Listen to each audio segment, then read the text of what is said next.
Hola transistor maníacos y bienvenidos de vuelta al canal. En el video pasado vimos lo que eran los materiales semiconductores y que estos representan la base de la mayoría de los dispositivos que usamos hoy en día. El día de hoy veremos uno de los componentes más importantes en la electrónica, el diodo semiconductor.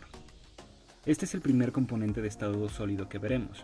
Esta tecnología de estado sólido se refiere a los componentes y dispositivos que fueron creados, vaya la redundancia, a partir de materiales totalmente sólidos con la capacidad de conducir, como los cristales de germanio y silicio que vimos la semana pasada. Se le nombró así a esta tecnología para contrastar con la que se usaba anteriormente, los bulbos o tubos al vacío, que usan gases para la conducción de electricidad. Como todo en la vida, ambas tecnologías tienen sus ventajas y desventajas, pero la de estado sólido es la que se usa en la mayoría de las aplicaciones modernas, ya que esta es mucho más rápida, permite la miniaturización de los componentes y es más económica. Sin embargo, no hay que despreciar los tubos al vacío. Estos fueron los que permitieron el desarrollo de la electrónica en sus inicios, y además se siguen usando en algunas aplicaciones, como en algunos dispositivos de la industria musical, por su alta calidad a la hora de transmitir señales. También es importante mencionar que el diodo no fue el elemento que sustituyó al bulbo, sino que fue el transistor, un componente un poco más avanzado y que estudiaremos en otro video. Pero bueno, volviendo al tema principal. El diodo se crea a partir de la unión de un material tipo P con uno tipo N, y de manera simple y sencilla se puede entender como un interruptor que permite o no conducir corriente eléctrica en una sola dirección. Hay dos cuestiones importantes en esta definición. Una es que se debe cumplir una condición para que el diodo en efecto conduzca, y la otra es que solo podrá conducir en un solo sentido, y por eso es muy importante la forma en la que coloquemos al diodo en nuestros circuitos. La condición que se tiene que cumplir es que se tiene que polarizar al diodo con cierto nivel de voltaje para que empiece a conducir. Este nivel de voltaje varía dependiendo del tipo de diodo, pero de manera genérica podemos decir que para que un diodo de silicio conduzca se necesitan alcanzar los 0.7 volts, y para que uno de germanio lo haga se necesita aplicar 0.3 volts en sus terminales. Ahora veamos la forma correcta de polarizar y poder usar a los diodos. No es tan importante conocer a detalle lo que sucede en la estructura interna del diodo, pero aprovechando nuestros conocimientos recientemente adquiridos de los materiales semiconductores, lo podemos ver de manera general al mismo tiempo que aprendemos la manera correcta de polarizarlo. Como podemos ver en la pantalla, hay tres situaciones posibles que se pueden presentar al tener un diodo. En la primera situación, vemos que no se le está aplicando ningún voltaje a este, pero de manera natural se forma una barrera entre el material tipo P y N que evita que haya una movilidad entre los portadores mayoritarios del material tipo N, que son los electrones, hacia los portadores mayoritarios del tipo P, que son los huecos, que en conjunto es lo que produciría que hubiera conducción de electricidad a través del diodo. Esta barrera que se forma dentro del diodo se conoce como región de agotamiento y crea un campo eléctrico que se tiene que vencer para que haya conducción. En el silicio se debe aplicar un voltaje aproximado a 0.7 volts para vencer esta barrera. Por lo tanto, esta situación de la primera figura se presentará en un diodo mientras no se alcance su voltaje de forward o de directa, y la corriente a través del diodo será de 0 mA, es decir, que el diodo no conducirá. Si en cambio se le aplica un voltaje al diodo como se muestra en la segunda figura, en donde se coloca la terminal negativa de la batería al material tipo P y la terminal positiva al material tipo N, la región de agotamiento se hace aún más grande y se presenta la condición de polarización inversa en el diodo. En esta condición, el diodo idealmente tampoco conduce, aunque se genera una pequeñísima corriente en sentido contrario a la que querríamos generar.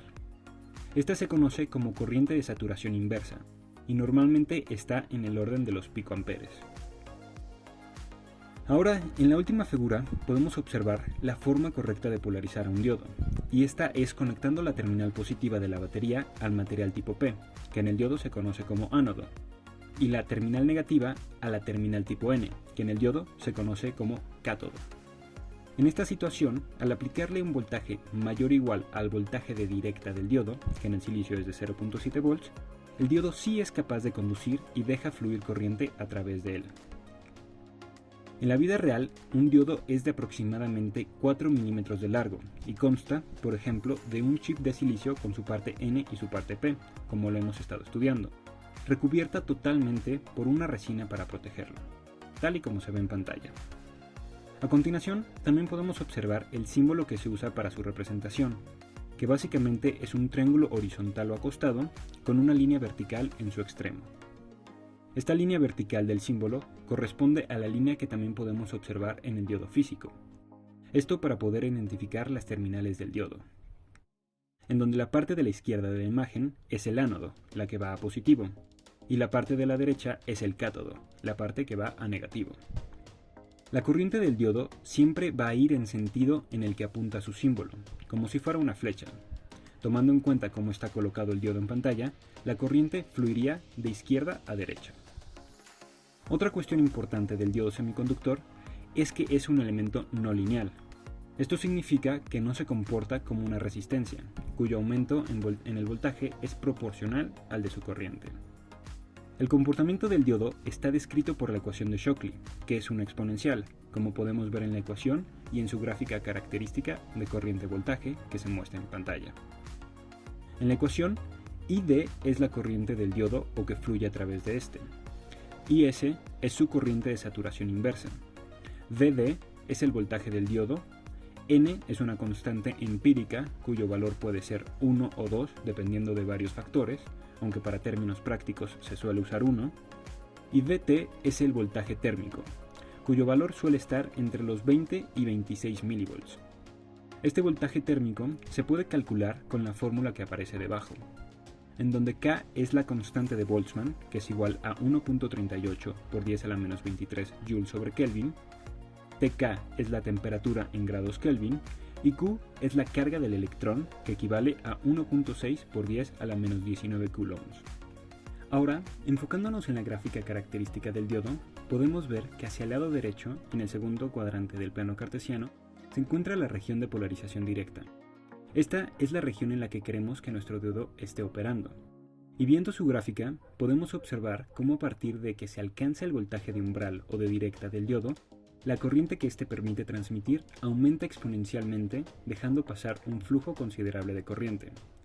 Claro que los diodos también tienen un límite de la corriente que pueden transmitir, su corriente máxima en directa, ya que sobrepasando cierto nivel de corriente se pueden llegar a quemar. Es por esto que siempre es muy importante checar la hoja de datos del diodo que se esté utilizando para usarlo correctamente. Por ejemplo, los diodos 1N4001 a los 1N4007 pueden soportar un máximo de corriente de 1 A. Ahora, si vemos hacia el lado izquierdo de la gráfica, en el tercer cuadrante del plano cartesiano, podemos observar la región de polarización inversa del diodo, que también es importante tenerlo en cuenta, porque describe lo que ocurrirá en el diodo al aplicarle un voltaje contrario al de su polarización. Como podemos ver, para voltajes menores al voltaje de ruptura del diodo, la corriente que se presenta en este es solo la de saturación inversa, que al estar en el orden de los picoamperes es muy pequeña y hasta despreciable. Con esto me refiero a que no afecta ni al diodo ni al circuito que esté conectado a él. Es como si el diodo no estuviera conduciendo. Pero si se llega a alcanzar el voltaje de ruptura, como podemos observar en la gráfica, la corriente se dispara a valores muy grandes y puede quemar al diodo y todo el circuito al que éste esté conectado.